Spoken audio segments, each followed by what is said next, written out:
A luta antimanicomial tem tido a arte como grande aliada. No Curta em Cena de hoje, a gente conhece 2 projetos que investiram no potencial artístico de pacientes de hospitais psiquiátricos e que são a inspiração dos filmes Hotel da Loucura, documentário de Flávia Venturi e Felipe Carelli, e Incênicos, de Rafael Uchoa.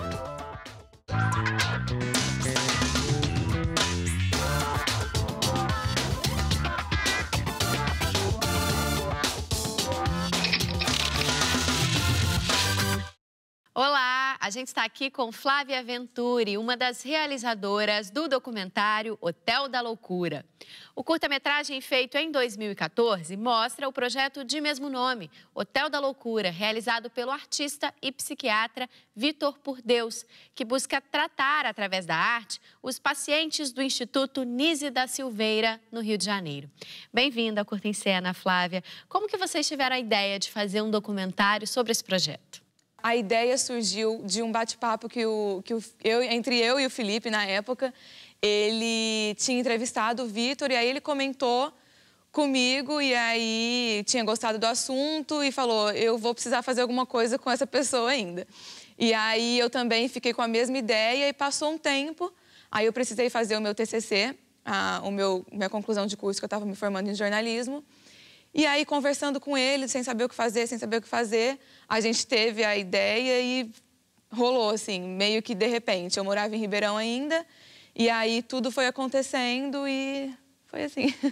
E para fazer o filme, vocês conviveram, ficaram, né, no Hotel da Loucura por algum tempo. Como que foi isso na relação com os pacientes, principalmente? Isso, na minha opinião, foi a parte mais importante, assim, do documentário, que foi o que a gente quis passar no vídeo, né? Essa vivência que foi muito forte, não só para mim, quanto para o Felipe, quanto para todas as pessoas que estavam envolvidas na produção. A gente dormiu várias noites no hotel, né? A gente precisou ter uma inserção maior antes de começar a filmar, né? Para ter um contato com os clientes e tal. Então, essa aproximação trouxe um outro olhar que a gente achava que tinha no começo, a hora que estava pesquisando e tal, mas depois que a gente chegou lá, tudo mudou, assim, e foi muito interessante.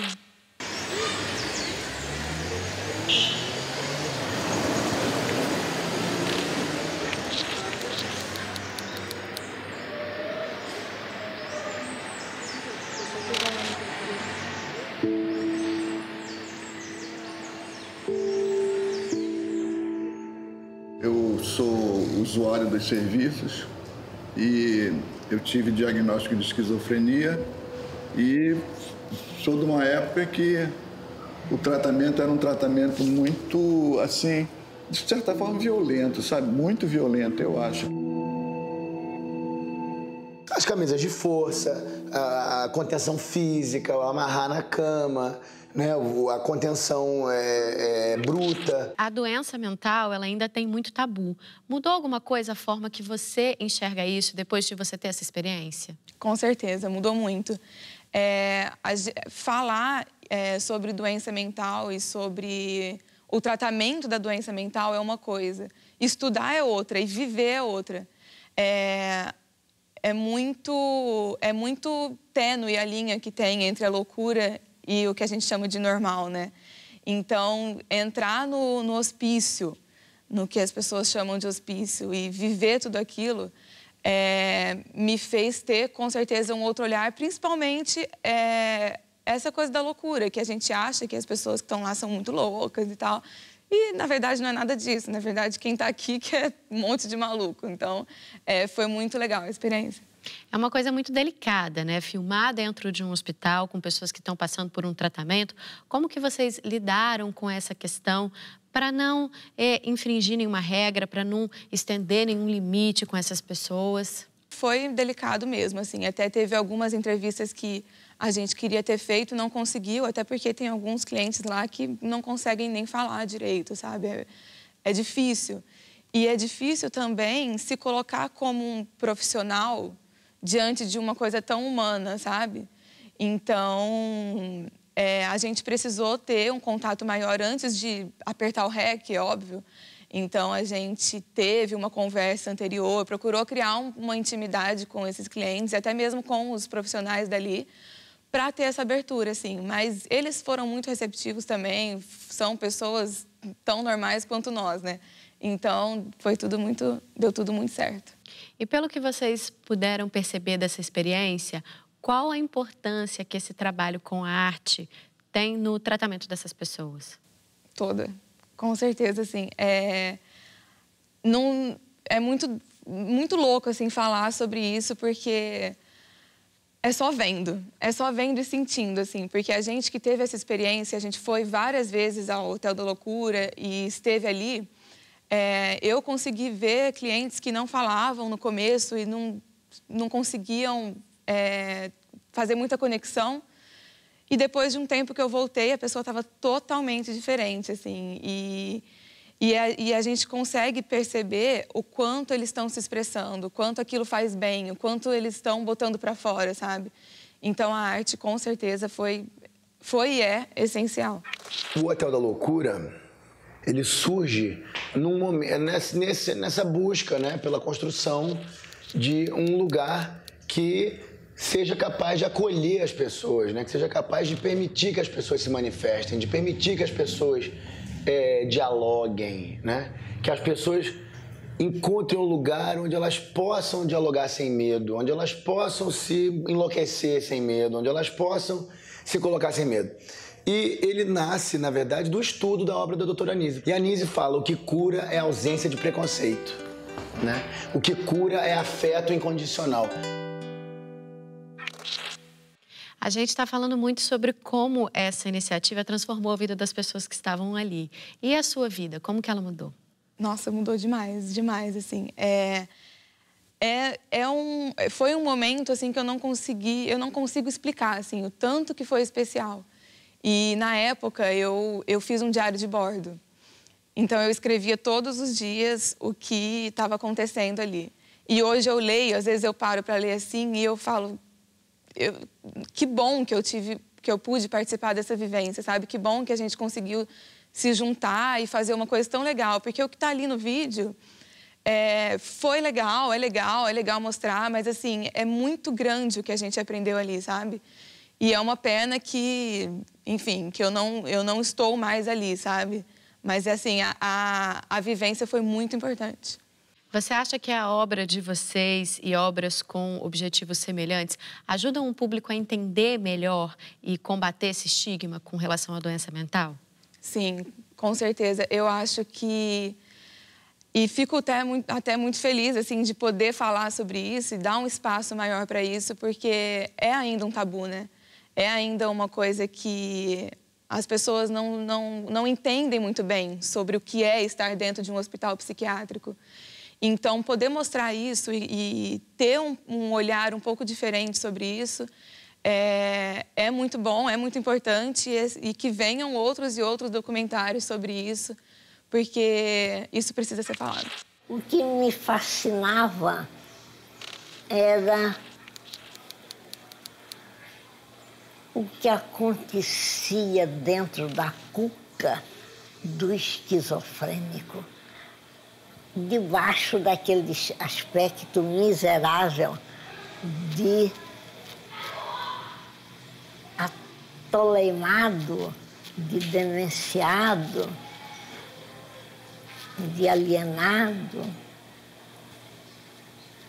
Era, de repente, um gesto de mão de Rafael.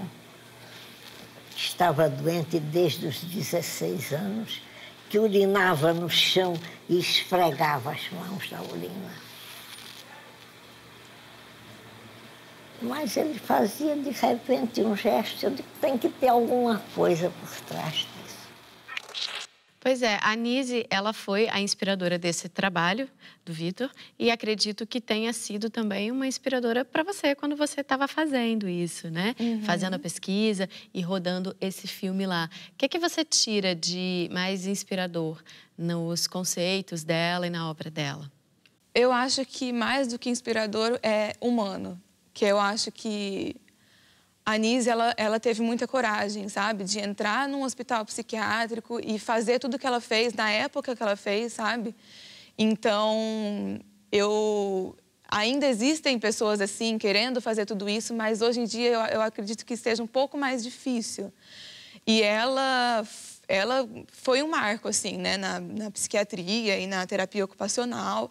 Então, ela foi uma pessoa de muita coragem e de muita humanidade, assim. E isso, todos os clientes que a gente conversou falaram. Alguns que conheceram ela e tal, disseram que o que ela fez ali dentro, ninguém mais vai fazer. E o Vitor consegue chegar um pouco perto do que ela fez, mas é muito, muito legal, é muito importante ter vivido um pouco disso.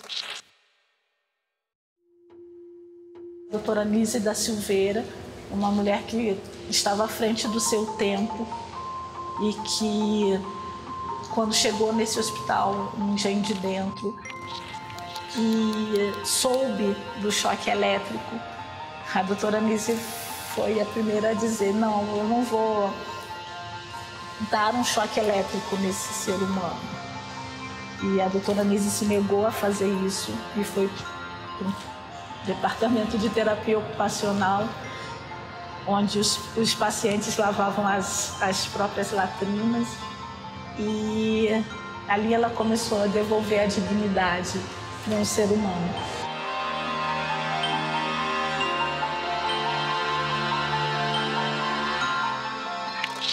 O filme de vocês retrata um pouco o sofrimento dessas pessoas passando pelo tratamento psiquiátrico. Você acha que isso melhorou um pouco por causa da influência da Nise? Como que você vê esse cenário manicomial no Brasil?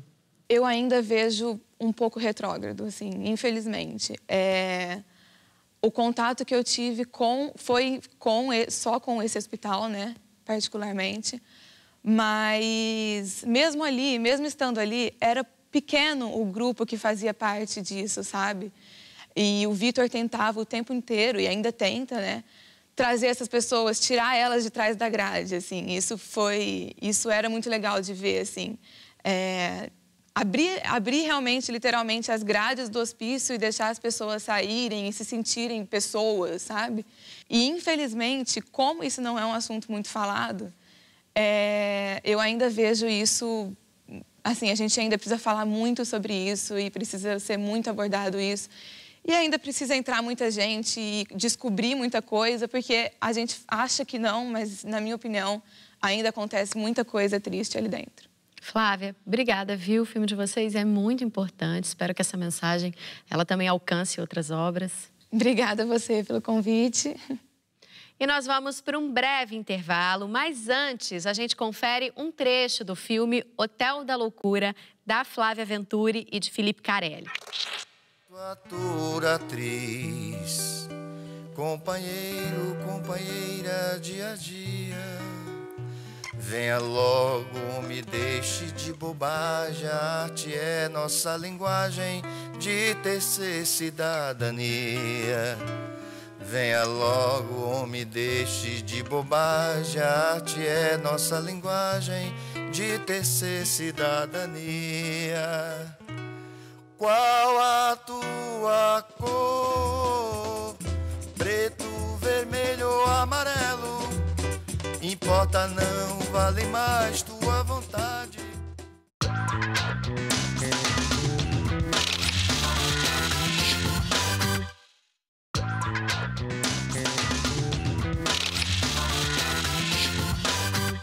Estamos de volta e a gente conversa com a cineasta baiana Rafaela Uchoa, que também se inspirou na loucura para criar o documentário Incênicos.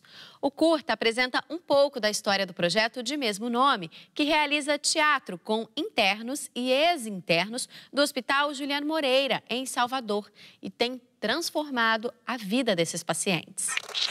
Tudo começou, assim, em 2009, quando um amigão meu, que é cineasta, o Valnei Nunes, ele me chamou para fazer um filme com ele, um documentário sobre as novas formas de tratamento da saúde mental no Brasil, né, pós-reforma psiquiátrica. Então, nós fizemos o Voz da Voz, que foi o início de tudo, digamos assim. E depois que o filme acabou, eu continuei indo pro CAPS. Eu e ele, né? A gente continuou envolvido assim, com os usuários e eu senti uma necessidade muito grande de ter um contato, uma constância com eles, né? Um trabalho mais constante. E daí surgiu a oficina Loucura Tá na Casa, né? Que a gente fez lá em São Paulo, na Casa das Rosas, né? Que é um espaço cultural. Então, já saindo aí dos muros da saúde mental e buscando essa reintegração, né? Desde a oficina. E essa oficina tinha como objetivo principal a gente fazer um curta-metragem com todo mundo participando, e assim a gente fez Qual a Sua Loucura, né? Eu dirigi, foi a minha primeira direção, mas a maioria da equipe técnica e do elenco também é composto pelos usuários, né? Muita coisa é o que falta na tua cabeça, mãe. Pode sentar, Marta. O que você tem ouvido? São sons de sirene. Você não ouve? Tudo é vida. Tudo é para ser bem-vindo. E nada disso é representativo. 987. 1 minuto. 987-3432. Comunicação contínua imediata com recomeço imediato. A mesma coisa do recomeço retratado.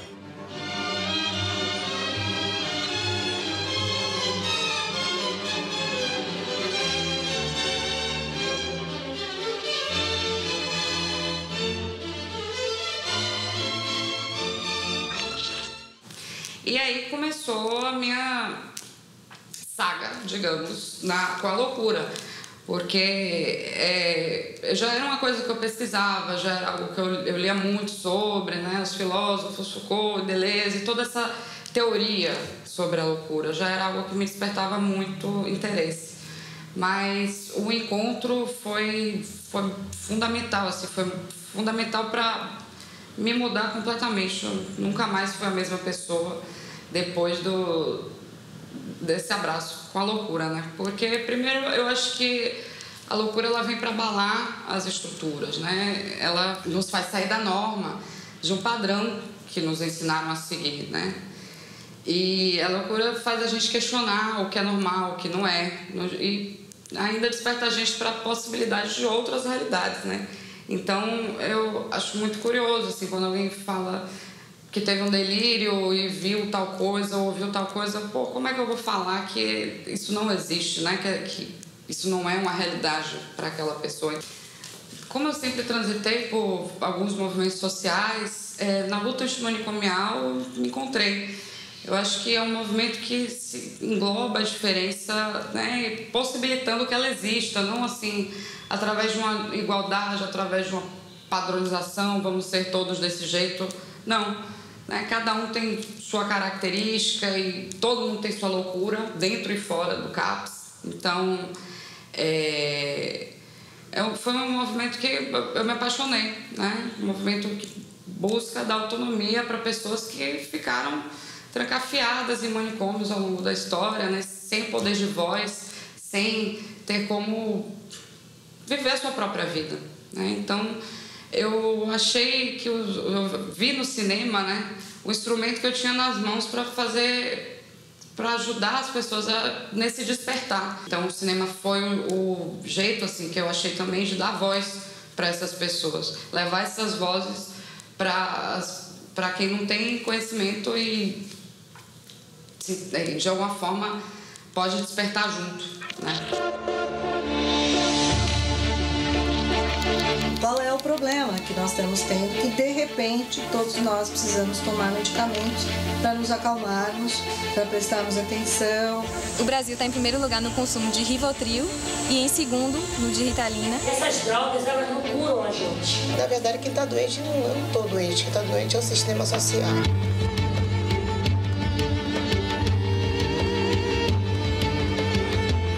Estou com sono, tomo e durmo. Estou nervosa, tomo e fico melhor. Mas aí é como se você tratasse a ponta do iceberg. O que eu acho mais engraçado é porque em 2012 o Rivotril vendeu mais que Buscopan composto, que é um remedinho inocente, né? Que a infância cada vez mais incomoda, né? Não há lugar mais para criança. A gente está drogando de maneira oficial as nossas crianças. Será que eu vou ter que viver a vida toda tomando uma coisa, sendo que eu não preciso? O interesse não é promover saúde. O interesse é produzir doença e vender remédio. Pra tudo existe medicamento hoje, né? Então, realmente é uma coisa que é para visar lucro. Muito dinheiro rolando e muita gente morrendo. A medicação não vale a pena, não. O resultado para eu voltar ao normal depois da injeção de Eldol vai ser 2, 3 meses. Me tira o direito de ir e vir, me tira o direito de beber, me tira o direito de transar, me tira o direito de ficar com quem eu quero brinquedo, porque eu sou louca. Todos aqueles que têm desejo de mudar o mundo passam a ser tratados como loucos. Você cria um padrão de comportamento que, na verdade, não existe. E mostrar para as pessoas que nós não somos a doença, somos a pessoa. Eu sou Gislaine Almeida. Eu não sou a doente. O Sentar é um documentário, um longa-metragem que fala sobre o processo de medicalização no Brasil. A medicalização ela não diz respeito só ao alto consumo de medicamentos, mas sim ao processo de padronizar e patologizar a vida como um todo, né? Os dados que a gente tem aí são alarmantes, assim. O Brasil é o maior consumidor de Rivotril do mundo, quer dizer, o país do carnaval, do futebol, da praia, que todo mundo vê como um país alegre e tudo mais, é o que mais consome Rivotril e está em segundo lugar no consumo de Ritalina, perdendo só para os Estados Unidos, né? Então, o processo de medicalização, ele nos faz acreditar que um problema social é um problema do indivíduo, né? E que para que ele se cure é preciso se medicar. Então, assim, a gente tem um contexto social hoje, né, que no filme eu questiono muito isso, né? Se existe uma ditadura da felicidade, né? Porque temos cobranças do trabalho, na família, né, de que temos que estar a pleno vapor, temos que estar felizes, temos que estar sempre no nosso maior potencial, né? Então não é permitido, não há lugar mais para tristeza, não há mais lugar para o luto, não há mais lugar para preocupações cotidianas, né? No lugar da gente olhar para essas questões, a gente está dizendo que é transtorno e que é doença. A indústria farmacêutica é a indústria que mais lucra no mundo, perdendo só para a indústria bélica, né? Então, a gente percebe que não é apenas assim, as pessoas estão ficando mais loucas, o que é que está acontecendo, as crianças não estão conseguindo prestar atenção, né? Não se trata de um problema da pessoa, né? Mas é todo um contexto social em volta que tem influenciado, né, nesse aumento de transtorno. O Sentar, ele reúne depoimentos de pessoas, né, que falam sobre os efeitos da medicalização nas suas vidas. E alguns deles são integrantes dos incêndios. O surgimento do grupo foi uma das coisas que ajudaram eles a reduzir drasticamente o número de medicamentos. E assim como também retomar a autonomia sobre suas vidas, né? Então, eu vi que era preciso contar a história do grupo, a rotina de trabalho e principalmente de como o teatro foi transformador na vida de pessoas que ficaram anos confinados nos hospitais psiquiátricos, sofrendo maus tratos e, o pior de tudo, sem poder ter uma vida, né? Vamos perguntar? Pergunta onde? Pra lá. Isso é uma história que começou há 5 anos atrás.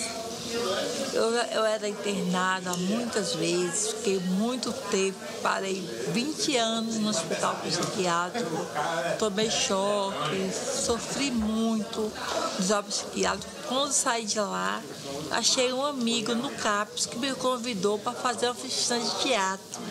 No início eu fiquei meio receosa, porque eu não tinha costume de andar sozinha, não tinha não saía e voltava sozinha, eu era envolhendo direto.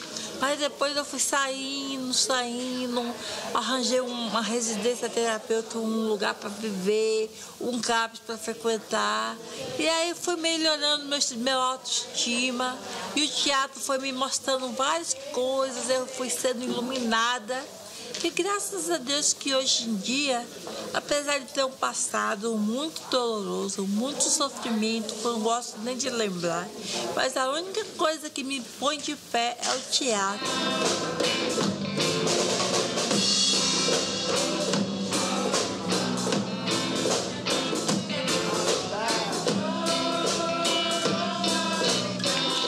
O filme Os Incênicos revela também um pouco dessa realidade manicomial, que foi muito forte na vida dessas pessoas, né? Então, o filme traz também, além da história do grupo, a importância da luta antimanicomial, né, atrelado à arte, para essa reintegração social dos participantes. Tanto a loucura quanto a arte, elas têm um papel fundamental, que é o de abalar as estruturas, né, de questionar, de produzir novas formas de pensar, de sentir, de viver. Através da arte da loucura é possível que haja um transbordar da subjetividade do artista e do louco, e isso vai transformar a sociedade como um todo. Elas são tão parecidas que às vezes se confundem, a arte e a loucura, em todo o seu potencial transformador e sua capacidade que tem de nos fazer despertar mesmo para outras realidades e para outros modos de viver. O Curta em Cena sobre cinema, loucura e arte fica por aqui. Você pode conferir os extras do programa na nossa página. Semana que vem tem mais. Até lá!